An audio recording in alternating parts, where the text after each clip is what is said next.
Hello students. अभी हम देखने वाले हैं उत्तराखंड बोर्ड परीक्षा 2020 के 24वें प्रश्न को।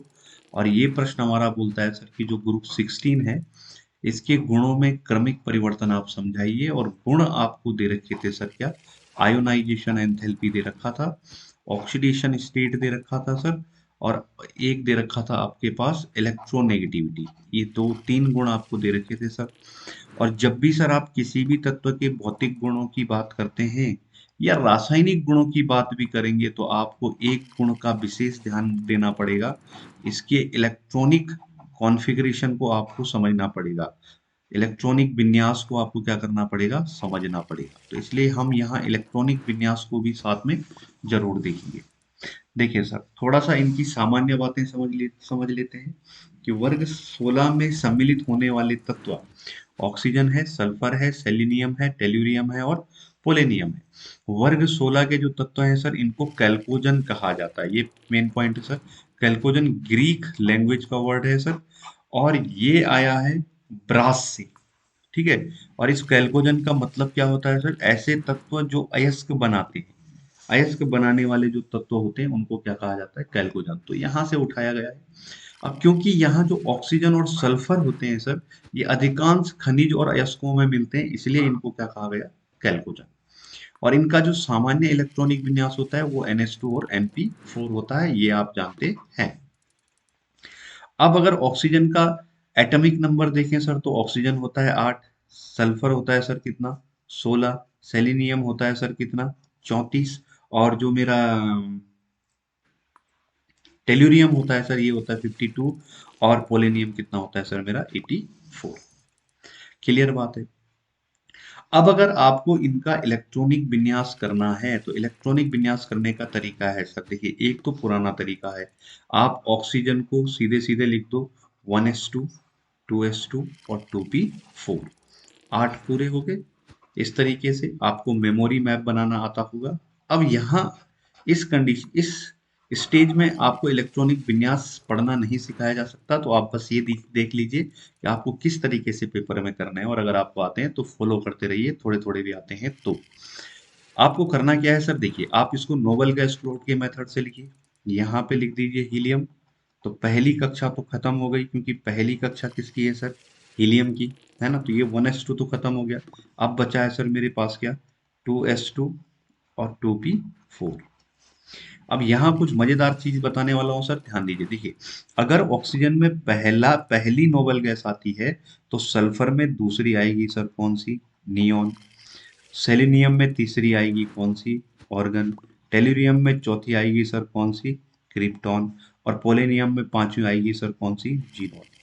तो ये हो गया आपका हीना, नीना और करीना का एक्सरे रंगीन। इस तरीके से। अब इनका भी अगर आपको परमाणु क्रमांक लिखना पड़े सर तो उस कंडीशन में आपको याद होना चाहिए मैजिक नंबर 2, 8, 8, 18, 18, 32। ये नंबर अगर आपको याद है तो आप तब भी इनका इलेक्ट्रॉनिक एटॉमिक नंबर क्या कर सकते हैं सर? आसानी से निकाल सकते हैं। देखिए, आपको कुछ नहीं करना है, इन नंबरों को जोड़ते जाना है। देखो, पहली आवर्त के 2 पूरे हो गए, हीलियम खत्म। अब दूसरे में 8 जोड़ दो सर तो नियॉन का कितना आएगा? 10। फिर से 8 जोड़ दीजिए सर तो ऑर्गन का कितना आएगा? 18। फिर 18 जोड़िए सर तो क्रिप्टॉन का कितने होने वाला है? 36। और फिर से 18 जोड़िए सर तो जीनोन का कितना होने वाला है? 54। इतना काम आपको समझना है सर, ये कैसे कैसे किया। अब देखिए, अब काम आसान है। थोड़ा सा आगे लिखूंगा तो समझना। यहाँ दूसरी कक्षा थी सर, तो यहाँ चल जाएगी सीधे सीधे तीसरी कक्षा 3s2, 3p4। यहाँ आ जाएगी सर चौथी कक्षा 4s2, 4p4। इसमें आ जाएगी पांचवी कक्षा 5s2, 5p4। और इसमें आ जाएगी छठी कक्षा 6s2, 6p4। बड़ा आसान काम है, सिंपल काम है, इतना आपको आना चाहिए। अब यहाँ पे कैच क्या है ये समझना है। यहाँ देखिए, जब पहली कक्षा आती है सर तो केवल एक ऑर्बिटल होता है s। दूसरी कक्षा में दो ऑर्बिटल आ जाते हैं s और p। तीसरी कक्षा में तीन आ जाते हैं सर s, p और d। और चौथी कक्षा में कौन आ जाते हैं सर? s, p, d और f। क्लियर बात है। अब देखिए तीसरी कक्षा आते ही यहाँ डी ऑर्बिटल आ गया होगा, लेकिन इलेक्ट्रॉन सिर्फ पी तक भरे थे तो डी में नहीं भरे।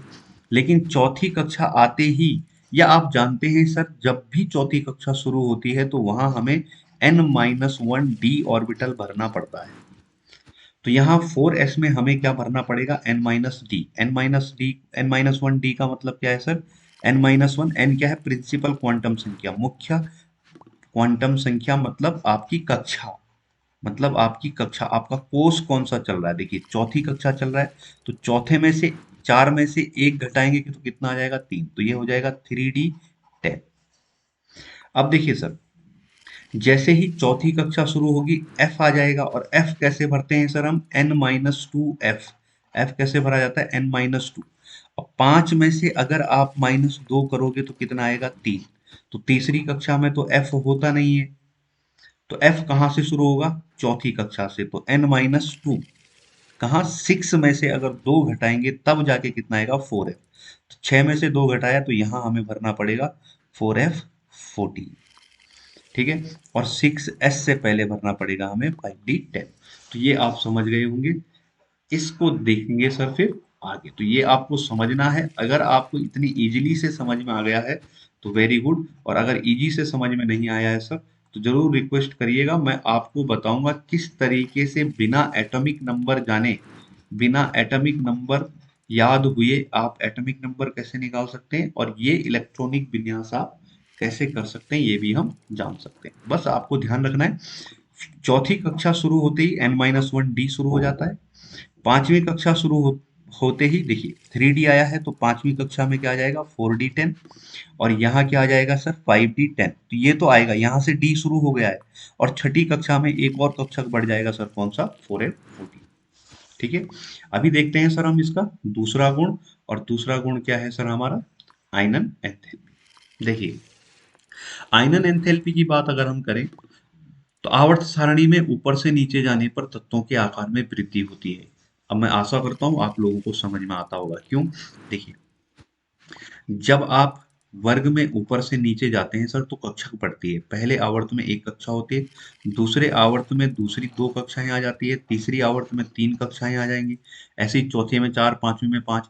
तो आप देख रहे हैं एक कक्षा में साइज क्या था, कम था, दूसरी कक्षा में साइज थोड़ा सा इंक्रीज हो गया, और तीसरी कक्षा में साइज क्या हो गया सर हमारा, बहुत ज्यादा इंक्रीज हो गया।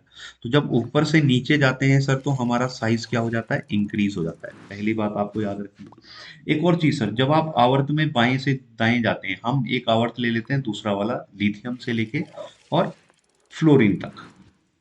अब देखिए यहाँ लिथियम के पास भी सर कितने कक्षा हैं, 2 कक्षा, फ्लोरीन के पास भी कितनी कक्षा हैं सर, 2।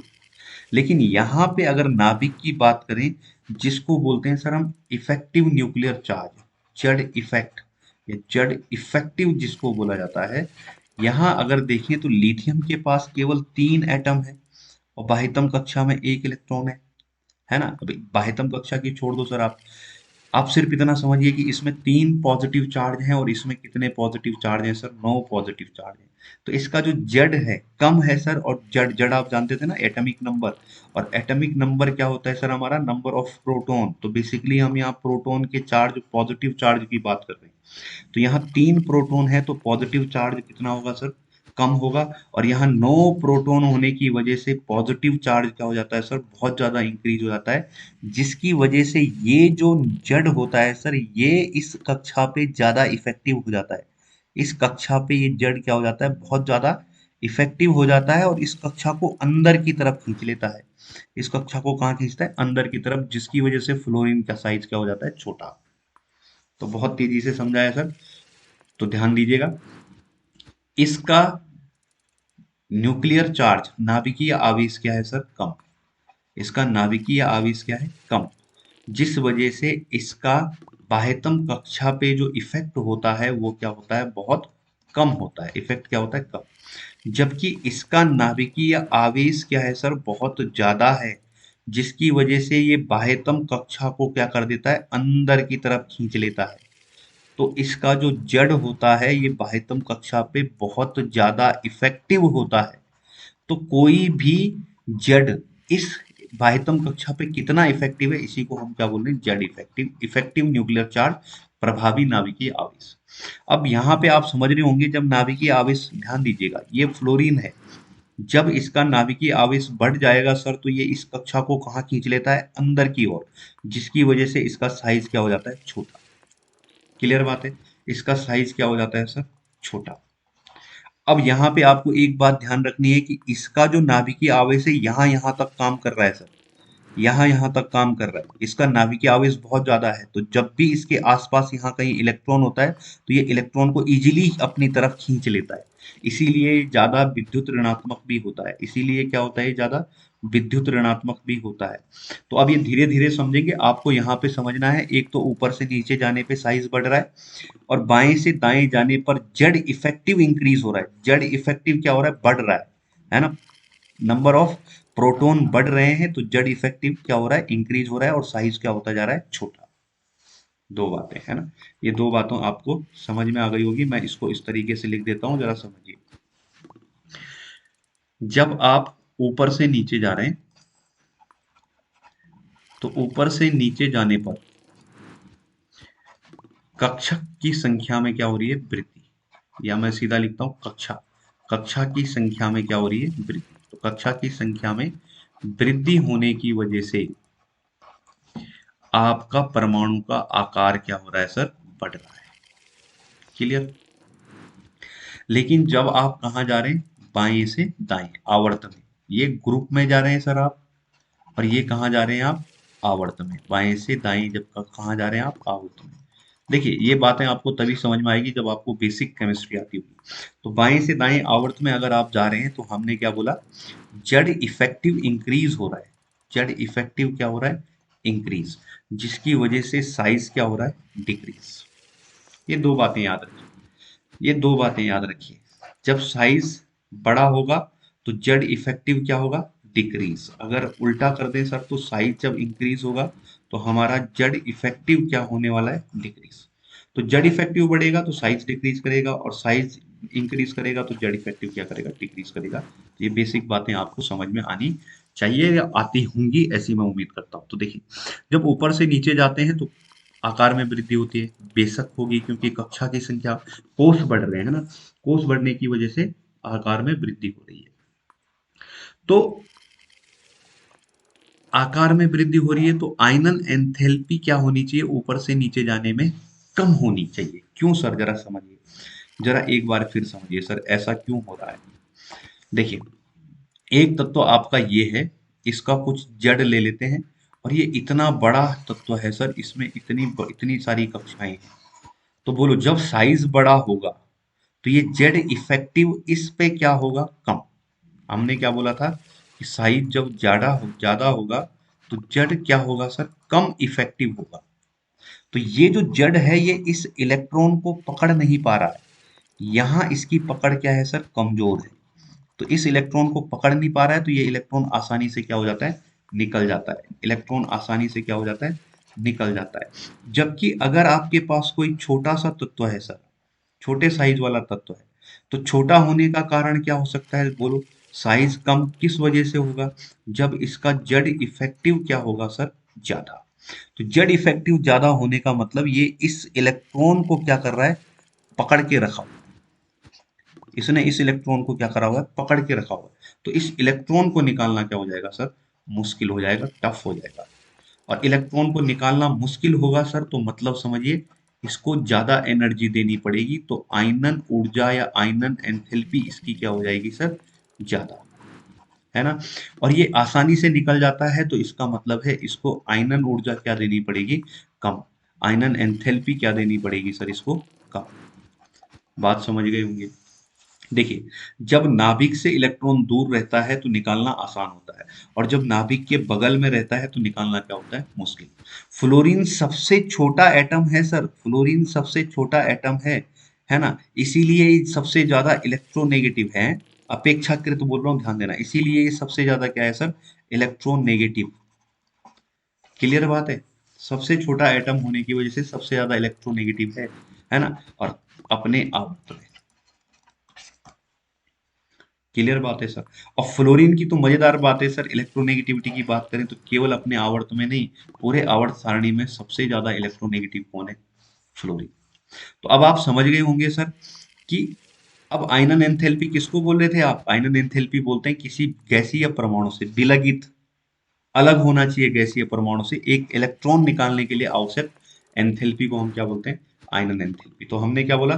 नाभिक से जो जितनी दूर होगा इलेक्ट्रॉन आसानी से देगा तो आयनन एंथैल्पी कम लगेगी, और नाभिक के जो जो जितने पास में होगा उसको निकालना उतना मुश्किल होगा तो उसकी आयनन एंथैल्पी क्या होगी? ज्यादा।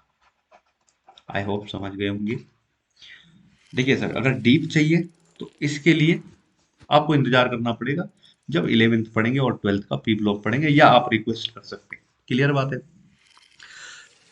तो जब ऊपर से नीचे जा रहे हैं सर तो तत्व का आकार क्या हो रहा है? बढ़ रहा है। नीचे का तत्व बहुत बड़ा है, ऊपर का तत्व बहुत छोटा है।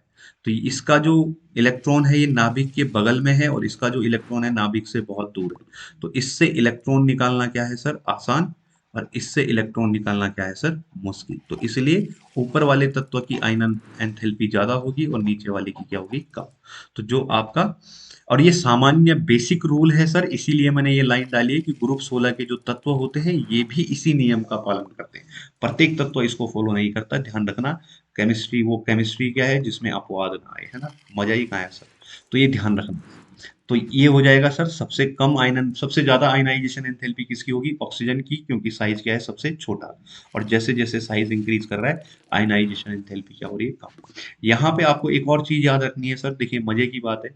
अगर 15 से इसकी तुलना करें तो 16 वालों की जो आयनन एंथैल्पी है सर, ये सामान्यतः कम होती है। अब देखिए यहाँ पे मैंने दो उल्टी बातें कर दी है, जरा समझना। अभी अभी हमने क्या बोला सर? कि अगर साइज छोटा होता है, अगर साइज क्या होता है? छोटा, है ना? तो आयनन एंथैल्पी क्या होती है सर? ज्यादा। आयनन एंथैल्पी क्या होती है? ज्यादा। ऐसा क्यों होता है? क्योंकि छोटे साइज में नाभिक के बगल में कौन आ जाता है सर? इलेक्ट्रॉन। इलेक्ट्रॉन कहाँ आ जाता है? नाभिक के बगल में। तो इलेक्ट्रॉन को निकालना क्या हो जाता है? मुश्किल। तो छोटा साइज है तो आयनन एंथैल्पी क्या होनी चाहिए? ज्यादा। अब हम बोल रहे हैं 15 की तुलना में 16 की आयनन एंथैल्पी का मान कम है, जबकि देखिए 15 का साइज होता है सर बड़ा, और 16 का साइज होता है छोटा। बस अपेक्षा ध्यान रखना, मैं सिर्फ कंपेयर कर रहा हूँ, तो साइज पे मत जाना। ग्रुप 15 के जो साइज है सर बड़े हैं, और ग्रुप 16 के छोटे हैं, फिर भी 16 वालों की आयनन एंथैल्पी क्या है? कम है। क्यों? 16 के तत्वों की प्रथम आयनन एंथैल्पी का मान सामान्यतः कम क्यों होता है जबकि इसका साइज छोटा है? हमने बोला जिनका साइज छोटा होता है आयनाइजेशन एंथैल्पी क्या होती है? ज्यादा। तो ऐसा रीजन क्या है सर? देखिए, अगर नाइट्रोजन का इलेक्ट्रॉनिक विन्यास करोगे तो 1s2, 2s2 और 2p3, 7 होता है सर। ऑक्सीजन का करोगे तो 1s2, 2s2, 2p4। देखिए बहुत इंपॉर्टेंट क्वेश्चन है। देखिए सर, आपको ध्यान रखना होगा जब भी कोई कंपाउंड या तो अपनी फुल फील्ड स्टेट में हो, है ना, पूरित कक्षा हो, और या तो कब हो सर? वो अपने हाफ फील्ड स्टेट में हो। ऐसी कंडीशन में ये अतिरिक्त स्थायित्व प्रदान करते हैं, है ना? ये अतिरिक्त स्थायी होते हैं सर। देखिए खतरनाक शब्दों का इस्तेमाल, अतिरिक्त स्थायित्व मिल जाता है इनको जब ये हाफ फील्ड और फुल फील्ड में होते हैं। और डी ब्लॉक आने पे आपको एक और स्टेट पता चलेगी सर, जिसको हम D3 बोलते हैं। तो अभी आपको याद रखना है फुल फील्ड और half field. Half field state में और फुल फील्ड स्टेट में कोई हो तो वो ज्यादा स्टेबल हो जाता है। तो नाइट्रोजन में जो पी ऑर्बिटल है सर, देखिए पी में मैक्सिमम कितने इलेक्ट्रॉन हो सकते हैं? 6। और ये ठीक नाइट्रोजन किस में है? 2p3 में, ठीक हाफ फील्ड में। इसलिए एक्स्ट्रा स्टेबिलिटी लेके बैठा रहता है, इसलिए इससे इलेक्ट्रॉन निकालना क्या होता है? मुश्किल। ठीक है, तो आपको ध्यान रखना है बेसिक बेसिक चीजें। साइज छोटा, साइज छोटा तो आयनाइजेशन एंथैल्पी ज्यादा। साइज बड़ा तो आयनाइजेशन एंथैल्पी कम। रीजन क्या है? तो एक बार वीडियो को ध्यान से सुन लेना, आसानी से पता लग जाएगा। बहुत ज्यादा यहाँ समझ नहीं सकते सर, तो ध्यान रखना। अगला है सर हमारा ऑक्सीकरण संख्या। अब इलेक्ट्रॉनिक विन्यास के आधार पर अगर वर्ग 16 के तत्वों को देखें तो ये अनेक ऑक्सीकरण अवस्थाएं प्रदर्शित करते हैं। आप समझते हैं सर, मैंने बोला था इलेक्ट्रॉनिक विन्यास बहुत जरूरी है। इनका सामान्य इलेक्ट्रॉनिक विन्यास NH2 NP4 होता है, और ये इलेक्ट्रॉनों को साझा करके या ग्रहण करके उत्कृष्ट गैस का विन्यास प्राप्त करना चाहते हैं। आप जानते हैं प्रत्येक तत्व क्या बनना चाहता है? अक्रिय बनना चाहता है, नोबल बनना चाहता है। है ना, उत्कृष्ट बन। हम भी तो यही करते हैं सर, है ना। आप पढ़ रहे हैं, मैं पढ़ा रहा हूँ, क्यों सर? क्योंकि हम चाहते हैं कि हमारी लाइफ कैसी हो जाए, अक्रिय हो जाए, मस्त ठाट बाट वाली लाइफ हो जाए, है ना। तो ये भी यही चाहते हैं। तो अगर ऑक्सीजन का इलेक्ट्रॉनिक विन्यास आप देखोगे तो क्या होने वाला है सर, जरा चेक कीजिए। 1s2, 2s2 और 2p4। क्लियर बात है। अब यहाँ पे आप ध्यान दीजिए सर, ये इस कक्षा को मैं हटा देता हूं क्योंकि ये आंतरिक कक्षा है, ये बाह्यतम कक्षा है, और इसी कक्षा को हम संयोजी कक्षा बोलते हैं, और इसी से हमारा लेना देना है। अन्य कक्षाओं से हमारा कोई लेना देना नहीं होता है। तो हमें सिर्फ ध्यान देना है किस पे? बाह्यतम कक्षा पे, है ना। क्योंकि बाह्यतम कक्षा को हम क्या बोलते हैं? संयोजी कक्षा। यही संयोजन में भाग लेती है। सल्फर की बात करें सर तो जरा चेक कीजिए, ये आ जाएगा सर 3s2, 3p4। क्लियर बात है सर।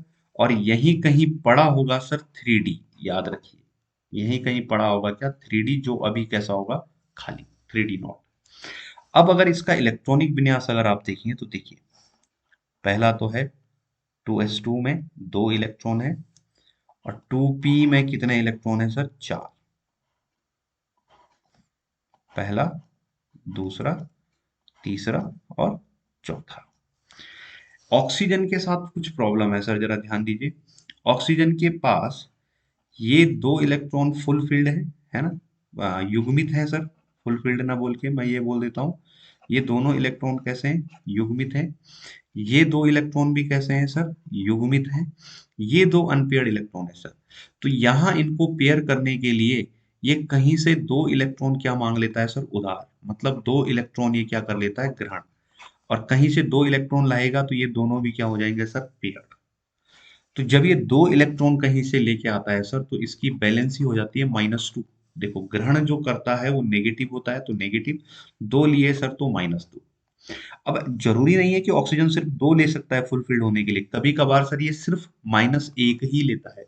आपने पढ़ा होगा ऑक्साइड, जहां ये -2 के फॉर्म में रहता है। और आपने साथ में पढ़ा होगा सुपर ऑक्साइड और पर ऑक्साइड, -1 के फॉर्म में रहता है। और आप ध्यान दीजिएगा, अब यहाँ पे मजे की बात क्या है सर? ऑक्सीजन सिर्फ इलेक्ट्रॉन ग्रहण कर सकता है, किसी के साथ साझेदारी नहीं कर सकता। जबकि सल्फर का केस देखिए, यहां ध्यान देना सर। एक तो इसके पास s में है 2 इलेक्ट्रॉन, ठीक है। और p में इसके पास कितने इलेक्ट्रॉन है सर? 4। तो 1, 2, 3, 4 इलेक्ट्रॉन ऐसा नहीं भर सकते। हुंड के रूल को आप मरा। और यहीं पे देखिए सर, बगल में क्या है मेरे पास? 3d। 1, 2, 3, 4। ये मेरा 3d ऑर्बिटल है सर। ये मेरा 3p है। और ये 4s, ये खाली है, इसमें अभी इलेक्ट्रॉन नहीं भरेंगे अकॉर्डिंग टू आप रूल। लेकिन खाली तो पड़ा है ना सर। इस कमरे में आप रहते नहीं है, कमरा तो है ना सर। अब चेक कीजिए, ये सल्फर भी 2 इलेक्ट्रॉन कहीं से उधार मांग के रख सकता है सर। 2 इलेक्ट्रॉन ये भी क्या कर सकता है? ग्रहण। 2 इलेक्ट्रॉन ये क्या कर सकता है? ग्रहण। तो इसकी भी बैलेंसी क्या हो सकती है? -2। सर सल्फर भी 2 उधार, सेलिनियम भी 2 उधार लेके -2 रख सकता है, मतलब ग्रहण करके। ध्यान दीजिएगा, भावनाओं में मत बहना। टेल्यूरियम भी 2 ग्रहण कर सकता है सर। लेकिन पोलेनियम का साइज इतना बड़ा हो जाता है, पोलेनियम का साइज इतना बड़ा हो जाता है कि इसका नाभिक यहाँ बढ़िया से अपना इफेक्ट लगा ही नहीं पाता, तो यहाँ से इलेक्ट्रॉन ग्रहण करने की पावर क्या हो जाती है सर? समाप्त। ये ग्रहण करने की बजाय, ये नाभिक का इस पे कोई जोर जबरदस्ती है ही नहीं, तो इलेक्ट्रॉन निकलना पसंद करता है, अंदर आना नहीं। तो ये ग्रहण करना पसंद नहीं कर सकता है सर, इसलिए ये -2 नहीं दिखाएगा। तो ये बात आप समझ गए होंगे कि यहाँ 2 इलेक्ट्रॉनों को पेयर्ड करने के लिए, यहाँ और यहाँ पेयर्ड करने के लिए ये भी 2 लेगा, ये भी 2 लेगा, ये भी 2 लेगा, ये भी 2 लेगा। -2 सभी दिखाने वाले। क्लियर बात है। पर एक काम ये और कर सकते हैं सर, देखिए। सल्फर क्या करता है? अपने इस इलेक्ट्रॉन को बोलता है, ये वाला जो इलेक्ट्रॉन है ना सर, इस इलेक्ट्रॉन को बोलता है कि भैया एक काम करो, तुम यहाँ चले जाओ। और ये इलेक्ट्रॉन आ जाता है सर यहाँ, ठीक है। ये इलेक्ट्रॉन कहाँ आ जाता है? यहाँ। और ये कितने अनपेयर्ड इलेक्ट्रॉन हो गए सर इसके पास? 4। 1, 2, 3, 4। ठीक है। जरा एक बात फिर से गौर से देखिए, अभी कितने अनपेयर्ड इलेक्ट्रॉन है? 1 और 2। तो ये कितना दिखा सकता है सर? 2 दान करके +2 दिखा सकता है ना। और साथ में अभी अभी मैंने आपको क्या बताया कि अगर ये इसको भी दान कर दे, इसको भी क्या कर दे, दान यहां पहुंचा दे, तो अब कितने अनपेयर्ड हैं सर, एक दो तीन चार, ये कितने कितने कितने कितने दिखा सकता है सर, +4। और अगर ये वाला भी यहां से अयुग्मित करके एक्साइटेड स्टेट में जाके यहाँ इलेक्ट्रॉन फेंक दे, ये वाला इलेक्ट्रॉन भी, तो अब इसके पास कितने अनपेयर्ड इलेक्ट्रॉन है सर, एक दो तीन चार पाँच छः, छह इलेक्ट्रॉनों को साझा कर सकता है। इसलिए इसका इलेक्ट्रॉनिक ऑक्सीडेशन नंबर क्या क्या हो सकते हैं सर, देखिए -2 तो सभी का था, दो ग्रहण कर सकते थे कब, जब ये भी था और ये भी था, क्लियर बात है, तब दो ग्रहण कर सकते थे इसलिए +4। जब ये वाला गया सर तो क्या आ गया, ये वाला जब गया सर तो क्या आ गया, +4, एक दो तीन और चार, और जब ये वाला भी जाएगा सर तो क्या हो जाएगा, +6। कितने ऑक्सीडेशन स्टेट दिखा सकता है, चार, -2 +2 +4 +6, सारे के सारे दिखाने चाहिए सर, लेकिन ऑक्सीजन सिर्फ क्या दिखाएगा, -2, sulphur -2 +2 +4 +6, selenium same, tellurium same, polonium नहीं सर, ना तो -2 दिखाता है, +2 दिखाएगा, +4 दिखाएगा, देखिए कुछ नहीं करना है, इलेक्ट्रॉनों का अयुग्मन करना है, डी में इलेक्ट्रॉन भेजने, +6 नहीं भेज सकता सर।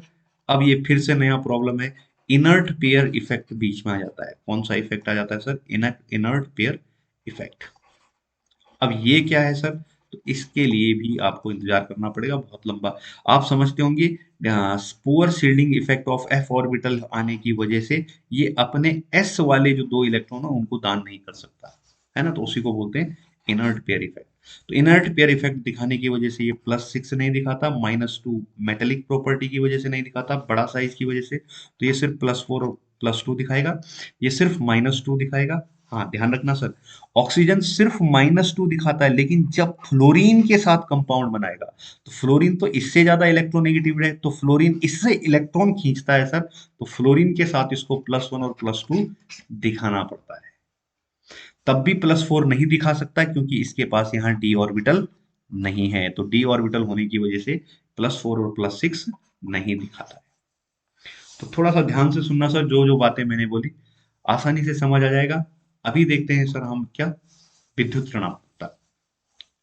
अभी मैंने आपसे बात करी थी सर, देखिए जब हम बाएं से दाएं जाते हैं, कहाँ से जाते हैं, बाएं से कहाँ जाते हैं, दाएं, तो बाएं से दाएं जाने के लिए आपका जो जड़ होता है, आपका जो परमाणु क्रमांक होता है, आपके जो नंबर ऑफ प्रोटॉन होते हैं सर, ये क्या करते हैं, इंक्रीज, ये बढ़ने लग जाते हैं, है ना, जड़ बढ़ने की वजह से इस जड़ का बाह्यतम कक्षा पे जो प्रभाव होता है सर, इफेक्ट होता है, वो भी क्या हो जाता है, बढ़ जाता है सर। मतलब बाएं से दाएं जाने पर इफेक्टिव न्यूक्लियर चार्ज क्या हो जाता है, बढ़ जाता है, जिसको हम क्या बोलते हैं, जड़ इफेक्ट। और इफेक्टिव न्यूक्लियर चार्ज बढ़ने की वजह से आपका साइज क्या हो जाता है सर, छोटा, ध्यान में आ गया होगा।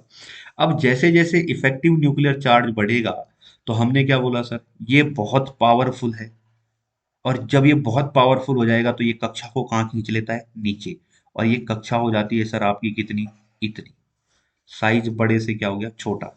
फिर से ध्यान देना, लेकिन ये तो अब भी पावरफुल है ना सर, इसका असर तो अब भी यहां तक है, तो इसका जो जड़ होता है इसका पावर यहां तक होता है, यहां तक इसका पावर अभी भी। तो जब भी यहां आसपास कोई इलेक्ट्रॉन आएगा, ये इस इलेक्ट्रॉन को क्या कर देता है, खींच लेता है ना, और इस इलेक्ट्रॉन को खींचने की जो पावर है सर, उसको हम क्या बोलते हैं, इलेक्ट्रॉन ऋणीयता या विद्युत ऋणात्मकता। अब आप एक बात समझ गए ना, विद्युत ऋणात्मकता किस पे निर्भर कर रही है, जड़ इफेक्ट पे। जड़ इफेक्ट जितना ज्यादा होगा, इलेक्ट्रॉन को उतनी आसानी से क्या किया जा सकता है, खींचा जा सकता है ना। तो ऑक्सी जड़ इफेक्ट ज्यादा होने का मतलब साइज छोटा होना, जड़ इफेक्टिव ज्यादा होने का मतलब साइज छोटा होना, तो जिसका जितना छोटा साइज होगा सर, वो उतना ज्यादा क्या होगा, विद्युत ऋणात्मक होगा।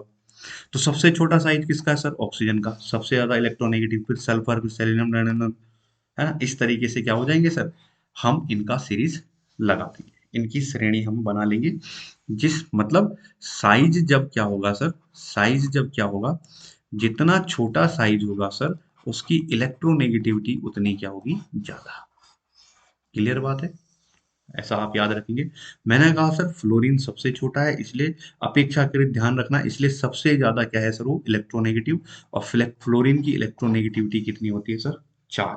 वहीं ऑक्सीजन की अगर इलेक्ट्रोनेगेटिविटी देखो तो -3.5। तो फ्लोरीन जो मैंने लिखा है, फ्लोरीन के बाद ऑक्सीजन की विद्युत ऋणात्मकता का मान सब तत्वों में उच्चतम होता है। सबसे ज्यादा फ्लोरीन, फिर क्या आ जाएगा सर मेरा ऑक्सीजन। आवर्त में परमाणु क्रमांक की वृद्धि के साथ प्रभावी नाभिकीय आवेश की वृद्धि के कारण विद्युत ऋणात्मकता का मान बढ़ता है। अतः 16 के विद्युत ऋणात्मकता का क्रम इस प्रकार होगा। बस आपको इतना ध्यान रखना है। मिलते हैं सर अगले वीडियो में। हाँ, एक चीज आपको ध्यान रखना है, लाइक जरूर करना है, सब्सक्राइब भी करना है सर, और सब्सक्राइब के साथ साथ लोगों को शेयर करना है सर, ताकि ज्यादा से ज्यादा लोग इसका फायदा उठा सके। क्योंकि कारण दो है सर, एक तो शुद्ध हिंदी में मैं पढ़ा रहा हूँ सर, कोशिश कर रहा हूँ ताकि उत्तराखंड के लोगों का फायदा हो, और दूसरा रीजन ये भी है सर कि यहाँ हमारे साइड के बच्चों को न्यूमेरिकल का प्रॉब्लम ज़्यादा होता है, तो मैं न्यूमेरिकल को बहुत बेसिक तरीके से कराने की कोशिश करता हूँ। तो ज़रूर शेयर कीजिएगा ताकि ज़्यादा से ज़्यादा लोगों को क्या हो, फायदा हो। जो आपके यहाँ 12th में पढ़ने वाले हैं और साथ में जो अभी 11th में है, 12th में आने वाले हैं, तो उनको शेयर जरूर कीजिएगा सर। मिलेंगे अगले वीडियो में। सी यू।